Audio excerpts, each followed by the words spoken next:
Hi friends, అందరికీ నమస్కారం. Welcome to my channel. ఈరోజు మన ఛానల్లో మరొక కొత్త రెసిపీ వచ్చేసి కొన్ని రకాల కూరగాయలతో కూరని ఎలా చేయాలో చూద్దామండి.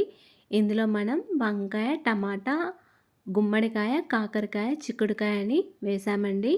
ఇలా చేసిన ఈ కూర అయితే చాలా టేస్టీగా ఉంటుంది.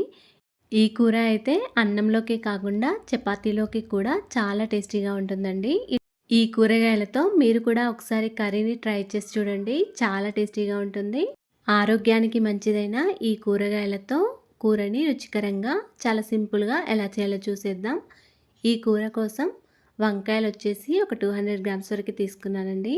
కాకరకాయలు కూడా ఒక 200 గ్రామ్స్ వరకు, టమాటాలు ఒక 4-5 వరకు.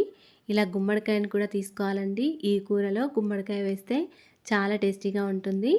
అలాగే చిక్కుడుకాయలు వచ్చేసి ఒక 6-7 వరకు తీసుకొని ఇలా తుంచుకొని పెట్టుకోండి. వంకాయలను ఇలా కట్ చేసుకొని సాల్ట్ వాటర్లో వేసుకోవాలి. ఇప్పుడు మిగతా వెజిటేబుల్స్ వచ్చి అన్నీ ఇలా కట్ చేసుకొని పెట్టుకోవాలండి. కాకరకాయలు, చిక్కుడుకాయ, టమాటా, గుమ్మడికాయ, ఒక మీడియం సైజ్ ఆనియన్, కొన్ని పచ్చిమిర్చి ఇలా కట్ చేసుకొని పెట్టుకోవాలి. గుమ్మడికాయ అయితే ఇలా మీడియం సైజ్ ముక్కలుగా కట్ చేసుకొని పెట్టుకోవాలండి. తర్వాత స్టవ్ ఆన్ చేసుకొని ఒక కడాయి పెట్టుకోవాలి.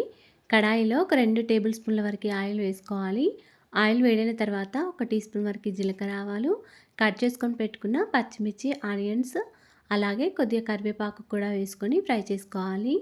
ఇలా అన్నీ చక్కగా ఫ్రై అవ్వాలండి. ఇలా ఫ్రై అయిన తర్వాత దీనిలోకి ఒక టీ స్పూన్ వరకు అల్లం వెల్లుల్లి పేస్ట్ వేసుకోవాలి. ఇలా అల్లం పచ్చివాసన పోయే వరకు ఆయిల్లో కొద్దిసేపు ఫ్రై చేసుకోవాలి. అలాగే ఒక హాఫ్ టీ స్పూన్ వరకు పసుపు కూడా వేసుకొని మొత్తం అంతా ఒకసారి కలుపుకోవాలి. ఇలా కలుపుకున్న తర్వాత దీనిలోకి ముందుగా కట్ చేసుకొని పెట్టుకున్న కాకరకాయ ముక్కలను వేసుకొని ఫ్రై చేసుకోవాలండి. ముందుగా అయితే ఈ కాకరకాయ ముక్కలనే వేసుకోవాలి. ఇవైతే కొద్దిగా ఆయిల్లో ఫ్రై చేసుకుంటే చాలా టేస్టీగా ఉంటుందండి కాకరకాయ ముక్కలు. ఇలా ఆయిల్లో కాకరకాయ ముక్కలు ఫ్రై అయిన తర్వాత వంకాయ ముక్కలు వేసుకొని ఫ్రై చేసుకోవాలి. ఇలా వంకాయ ముక్కలు వేసిన తర్వాత మొత్తం అంతా ఒకసారి కలుపుకోవాలి. వంకాయ ముక్కలు కొద్దిసేపు ఫ్రై అయ్యేదాకా ఇలా మూత పెట్టుకొని ఉంచుకోండి. ఒక 1 మినిట్ వరకు ఇలా మూత పెట్టుకొని ఉంచుకోండి. ఒక 1 మినిట్ తర్వాత మూత తీసేసి మొత్తం అంతా ఒకసారి కలుపుకోవాలి. ఈ వంకాయ ముక్కలు కూడా ఆయిల్లో కొద్దిసేపు ఫ్రై అవ్వాలండి. తర్వాత చిక్కుడుకాయ ముక్కలు, గుమ్మడికాయ ముక్కలు, ఇంకా టమాటా ముక్కలు కూడా వేసుకొని కలుపుకోవాలి. మీరు కావాలనుకుంటే మరొక 2 టమాటాలను ఎక్కువైనా కట్ చేసుకొని వేసుకోవచ్చండి. ఇలా అన్ని కూరగాయల ముక్కలు వేసిన తర్వాత మొత్తం అంతా ఒకసారి కలుపుకోవాలి. ఓన్లీ ఈ కూరగాయలతో మాత్రమే కూర చేసి చూడండి, చాలా టేస్టీగా ఉంటుంది. ఇలా అంతా చక్కగా కలిపిన తర్వాత దీనిలోకి రుచికి సరిపడా సాల్ట్ వేసుకొని మళ్ళీ ఒకసారి మొత్తం కలుపుకోవాలి.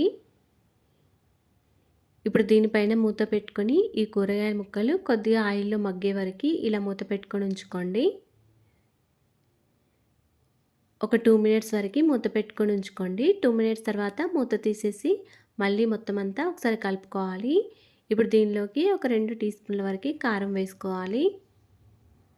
కారం మీ రుచికి సరిపడా కారం, ఉప్పు వేసుకోవచ్చు. ఇలా కారం వేసిన తర్వాత మొత్తం అంతా కలుపుకొని మళ్ళీ దీనిపైన ఒక ప్లేట్ పెట్టుకోండి. ఇలా ప్లేట్ పైన కొన్ని వాటర్ పెట్టుకొని ఉంచుకోండి.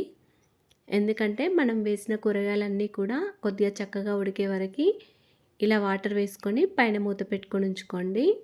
ఒక 1 మినిట్ తర్వాత మళ్ళీ మూత తీసేసి కొద్దిగా కొత్తిమీర కూడా వేసి మొత్తం అంతా ఒకసారి కలుపుకోవాలి. కూరగాయ ముక్కలన్నీ కూడా చక్కగా ఉడికే వరకు ఇలా మూత పైన వాటర్ వేసుకొని మూత పెట్టుకుంటూ ఉండండి. మధ్య మధ్యలో కలుపుతూ ఉండండి. ఇలా ఈ ఎసరికి కొద్దిగా కూర అనేది మనకి చక్కగా ఉడుకుతుందండి, అడగంటకుండా ఉంటుంది. ఇప్పుడు కూరగాయ ముక్కలన్నీ కూడా ఒకసారి ఉడికినవో లేవో చూసుకోండి. ఇలా గుమ్మడికాయ అయితే తొందరగానే ఉడుకుతుంది, వంకాయ కొద్దిగా లేట్ అవుతుందండి. అందుకే ఇలా మూత పెట్టుకొని మధ్య మధ్యలో కలుపుకుంటూ ఉండండి. ఇలా కూరగాయ ముక్కలన్నీ కూడా మంచిగా ఉడికి కూర అంతా దగ్గరగా అయ్యే వరకు ఉంచుకోండి. తర్వాత దీనిలోకి చివరిగా ఒక టీ స్పూన్ వరకు ధనియాల పొడి కూడా వేసి మొత్తం అంతా ఒకసారి కలుపుకోండి. తర్వాత స్టవ్ ఆఫ్ చేసుకోండి. అంతేనండి, ఎంతో టేస్టీగా సింపుల్గా చేసుకునే కాకరకాయ, గుమ్మడికాయ, వంకాయ కర్రీ రెడీ అయిపోయింది. ఇలా చేసిన ఈ కూర అయితే రైస్లోకి కాకుండా చపాతీలోకి కూడా చాలా టేస్టీగా ఉంటుందండి. ఇలా మీరు ఒకసారి ట్రై చేసి చూడండి. అలాగే ఫ్రెండ్స్ మా ఛానల్ ఇంతవరకు సబ్స్క్రైబ్ చేసుకోకపోతే సబ్స్క్రైబ్ చేసుకోండి.